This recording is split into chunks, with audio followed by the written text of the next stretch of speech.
চিংড়ি মাছের মালাইকারি কিন্তু আমরা অনেকে অনেক রকমভাবে বানিয়ে থাকি। আজ আমি আমার ঠাকুমার শেখানো চিংড়ি মাছের মালাইকারি রেসিপিটা আপনাদের সাথে শেয়ার করব। এইভাবে বানালে সে একটা ট্র্যাডিশনাল টেস্ট সেটাও পাবেন, আর এই চিংড়ি মাছের মালাইকারি খেয়ে সবাই আপনার প্রশংসাই করবে। সঙ্গে অনেক ছোট ছোট টিপসও শেয়ার করব। তাহলে অযথা আর দেরি নয়, চলুন শুরু করা যাক চিংড়ি মাছের মালাইকারি রেসিপি। চিংড়ি মাছের মালাইকারি বানানোর জন্য আমি এখানে 1 কেজি গলদা চিংড়ি মাছ নিয়ে নিয়েছি। মাছগুলোকে আগের থেকেই কেটে ধুয়ে পরিষ্কার করে নেওয়া হয়ে গেছে। মাছগুলোর মধ্যে প্রথমে দিয়ে দেবো পরিমাণ মতো নুন, হলুদ গুঁড়ো আর লাল লঙ্কার গুঁড়ো। নুন, হলুদ আর লঙ্কার গুঁড়ো মাছের সাথে খুব ভালো করে মাখিয়ে নিতে হবে, কারণ এই মাছগুলোতে যেহেতু পুরো খোসা ছাড়ানো হয় না, সেই জন্য মাছের ভিতরে উপরের দিকে খুব ভালো করে নুন, হলুদ আর লঙ্কার গুঁড়ো মাখিয়ে নিতে হবে।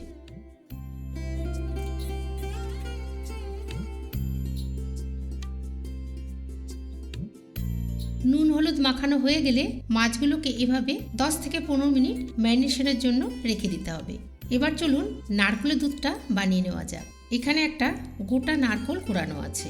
এই নারকেল কোড়াটার মধ্যে আধা লিটার মতন গরম জল দিয়ে দিতে হবে, আর 10 মিনিট মতন নারকেল কোড়াটাকে জলের মধ্যে ভিজিয়ে রেখে দিতে হবে। তাহলে নারকেলের দুধটা কিন্তু খুব সুন্দরভাবে তৈরি হয়ে যাবে। ভেজানো নারকেল কোড়া একটা মিক্সার জারের মধ্যে নিয়ে নেব, আর ভালো করে এর একটা পেস্ট বানিয়ে নিতে হবে। মিক্সিতে ভালো করে পেস্ট তৈরি হয়ে গেলে ছাঁকনির মধ্যে এই নারকেল কোড়াটা জল শুদ্ধ ছেঁকে নিতে হবে। যেহেতু আধা লিটার জল দিয়েছিলাম, দেখুন কত সুন্দরভাবে নারকেলের দুধটা বেরিয়ে গেছে। দুধটা দেখে বুঝতেই পাচ্ছেন এর ঘনত্বটা বেশি পাতলাও না, আবার বেশি ঘনও তৈরি হয়নি।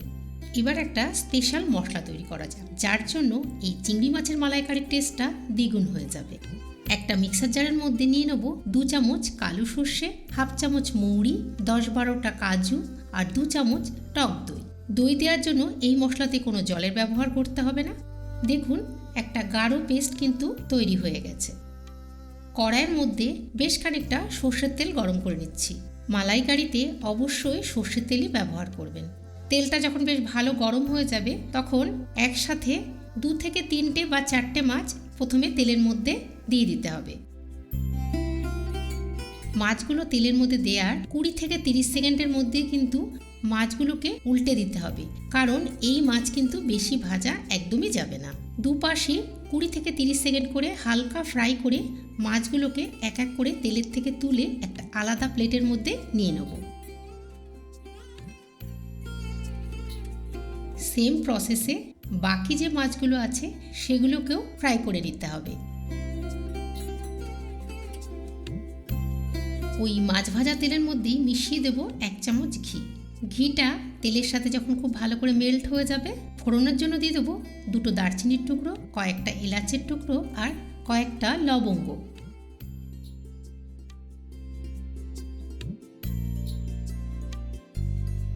দু থেকে 3 মিনিট তেলের মধ্যে পেঁয়াজটাকে খুব ভালো করে ফ্রাই করে নিতে হবে। পেঁয়াজে যখন বেশ হালকা গোল্ডেন ব্রাউন কালার চলে আসবে, তখন তার মধ্যে মিশিয়ে দেবো 2 চামচ আদা, রসুন আর কাঁচা লঙ্কা বাটা। হাফ ইঞ্চি আদার টুকরো, 8-10টা রসুন আর কয়েকটা কাঁচা লঙ্কা দিয়ে একটা পেস্ট বানিয়ে নিয়েছিলাম।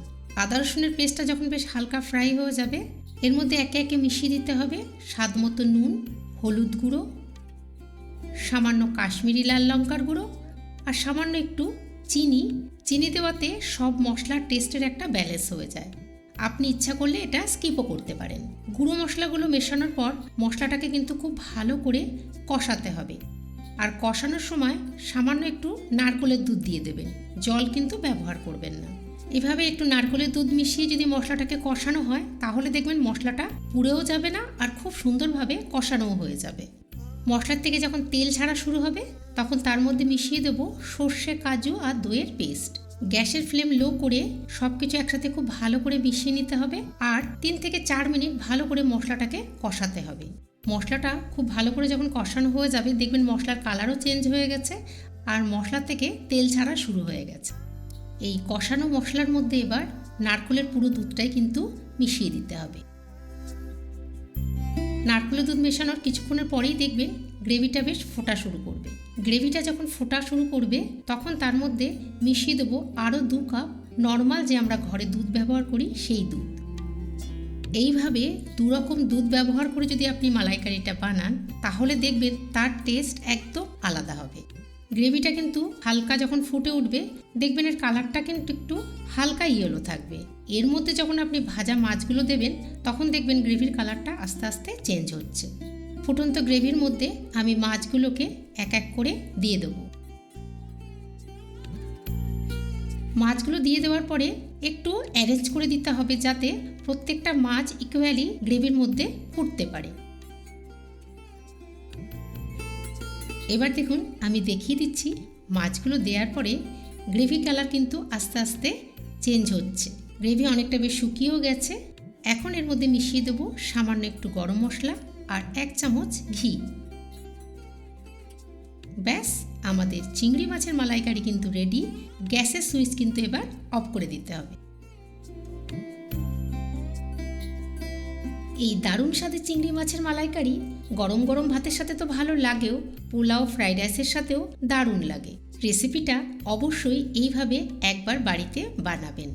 কমেন্ট করে জানাতে ভুলবেন না কিন্তু এই নতুন স্বাদের চিংড়ি মাছের মালাইকারি আপনাদের কেমন লাগলো। ভালো থাকবেন, সুস্থ থাকবেন আর সবাইকে নিয়ে অনেক আনন্দে থাকবেন।